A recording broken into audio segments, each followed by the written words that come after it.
Hi class! Today we're looking at solving two-step equations. This is the last exploration of equations that we're going to do.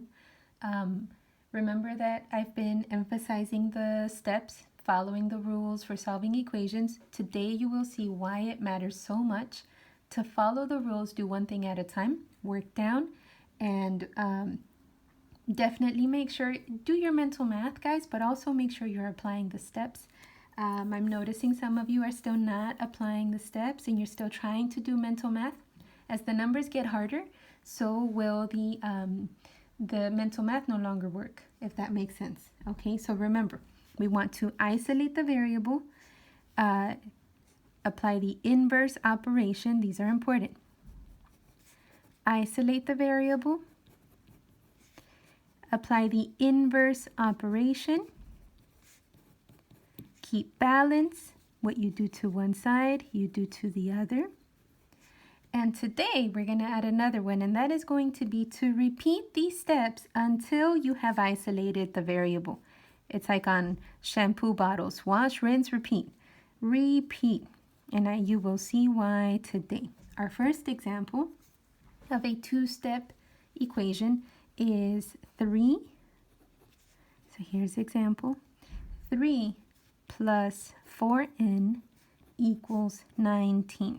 Okay, we are used to saying only that, 4n equals 19. Now we have an additional component here. You guys will recall this is called a constant. Trouble with my pen here. This is a constant.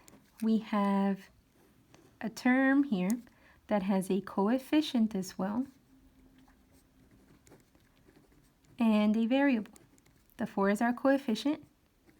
The n is our variable. Now, we still want to isolate the variable n. And how are we going to do that? We need to get rid of everything else that's in this equation. But what do we start with? That's the question. So when we have 3 plus 4n equals 19, we want to start with the coefficient. So we're going to get rid of that 3 by doing the opposite. How do we do the opposite of a 3? There's nothing in front of it. You can assume it's positive. So the opposite of a positive 3 is a minus 3. And what I do to one side, I will do to the other side. These cancel out. So everything else, bring it down. Now I have 4n equals 16. Perfect, but I'm not done yet. Now that I have that 4n, you know what to do since there is multiplication happening between the 4 and the n. Divide by 4, and what you do to one side, you must do to the other. Those cancel out because 4 divided by 4 is 1. 1 times n is n. So n is now isolated, and 16 divided by 4 is 4. Now, how can I confirm that my answer is correct? Make sure you're checking it. I've noticed some of you are not checking your work. Truly computing to check your work. Make sure you check your work. So I'm going to rewrite my equation.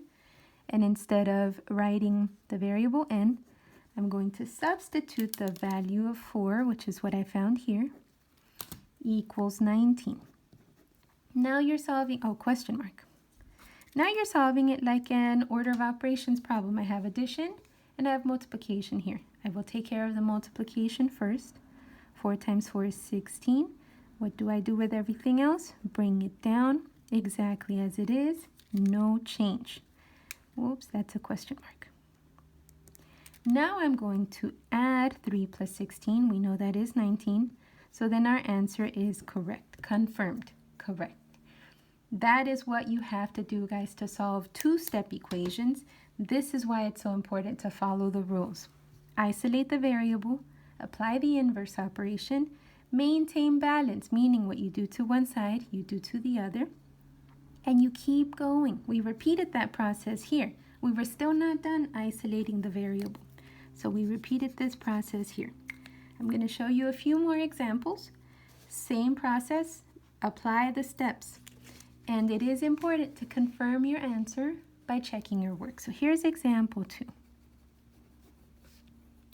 Example 2 is negative 2 plus 4n equals 2.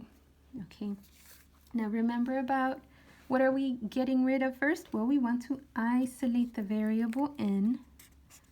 Isolate that variable n by getting rid of everything else. We will get rid of the constant first, that -2. The opposite of a -2, the inverse of a -2, is a +2, inverse operation. And what I do to one side, I will do to the other. When we're talking about sides, we're talking about sides of either left or right of the equal sign.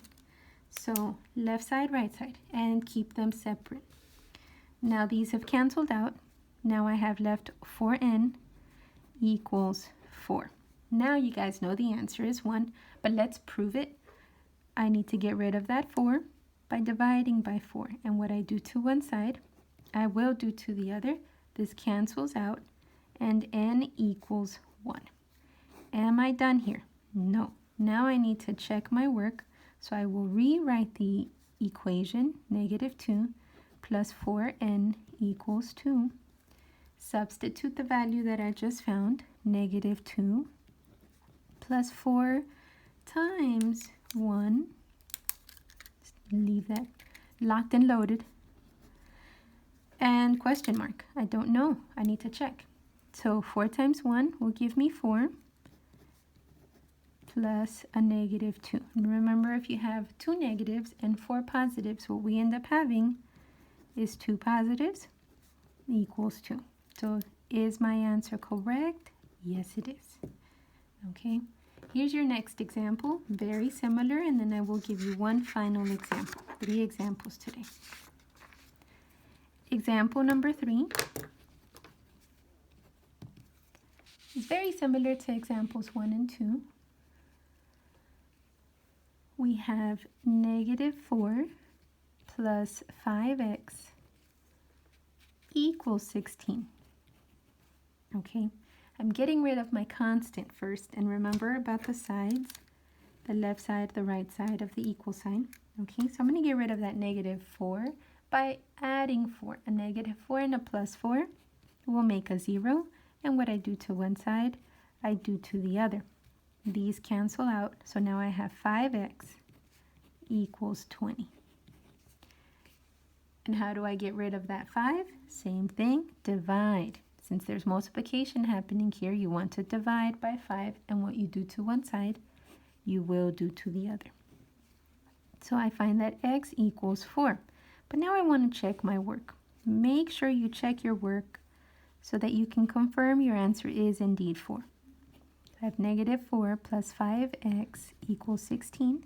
Substitute the value of 4, and everything else stays the same, plus -4. Okay, question mark. I don't know. I need to find out. So 5 times 4 is 20, plus a -4. -4 is like spending $4, right? If you spend $4 out of 20, then you've got 16. So my answer is correct. Okay, so we're isolating the variable